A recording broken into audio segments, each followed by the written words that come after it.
réformateur ici pour l'idéologie et son dans notre formation ici à l'Ottawa. Très à la mode d'avoir son CatLab pour une institution. C'est très vaste, c'est très effectif, il y a un impact majeur pour la population, un gain médical très important, et puis c'est une économie de moyens et un coût, une économie de coût d'anesthésie aussi qui est très important. Et ça c'est génial parce que c'est sûr, c'est efficace comme technique. C'est extrêmement pertinent pour les pays d'Afrique et d'Afrique équatoriale en particulier. Ça je le développerai un peu plus tard. Le post-op est moins lourd, il y a moins d'infections opératoires. On sait que les environnements tropicaux sont des environnements avec un microbiome qui est plus important que les environnements plus tempérés que de nos pays froids. C'est économique, bien sûr, et ça on en reparlera. Et puis c'est possible dans un contexte d'économie de soins. C'est pas une médecine de favoriser en fait la chirurgie endoscopique, la radiologie interventionnelle. Et son développement souvent accompagne le développement qui est majeur de la radiodiagnostic avec des nouveaux outils IRM, un vrai intérêt pour la juge de partager ça. Donc, en fait, il ne reste plus en gros que mettre un programme de développement en place.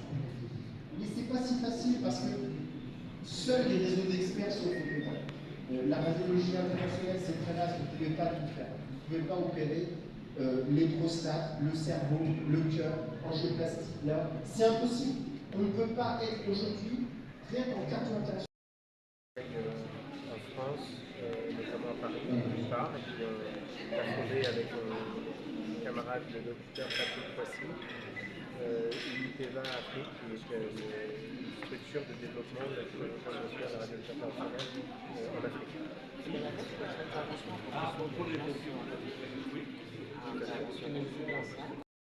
radiologie interventionnelle est une opportunité incroyable et historique pour les pouvoirs publics locaux d'Afrique équatoriale pour se mettre à jour dans de nouvelles stratégies de traitement de pathologies urgentes, de pathologies fréquentes et graves qui peuvent se traiter de manière très efficace et à bas coût grâce à ce nouveau paradigme, grâce à cette nouvelle vision de la chirurgie et de la radiologie internationale. On peut dire que sur les ressources humaines, de manière purement numéraire, l'Afrique est en retard parce qu'il y a malheureusement trop peu d'opérateurs compétents et exerçants dans ce que l'on connaît en Afrique équatoriale. Par contre, de manière qualitative, je trouve que l'Afrique a des médecins qui ont exactement les mêmes fonctions, par exemple, en tout cas moi de mes pays, la France.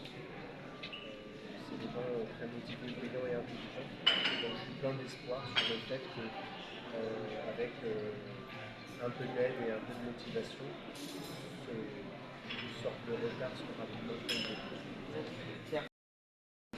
Certain, parce que ce sera beaucoup moins cher et beaucoup plus accessible pour les patients déjà, qui ne peuvent pas payer, parce que c'est moins cher ce traitement-là, mais aussi pour les pouvoirs publics qui financent les équipements, parce qu'ils ne sont pas très chers. Donc je pense que c'est un avantage en plus, c'est que c'est pas cher pour les patients, c'est pas cher pour les médecins, ça demande un petit peu d'organisation, et ça permettra, j'espère, en tout cas, dans le temps du travail, à faire du transfert de compétences, du transfert de ce que nous on sait faire en France. Au même moment où on le développe en France, on essaie de le développer exactement dans les mêmes conditions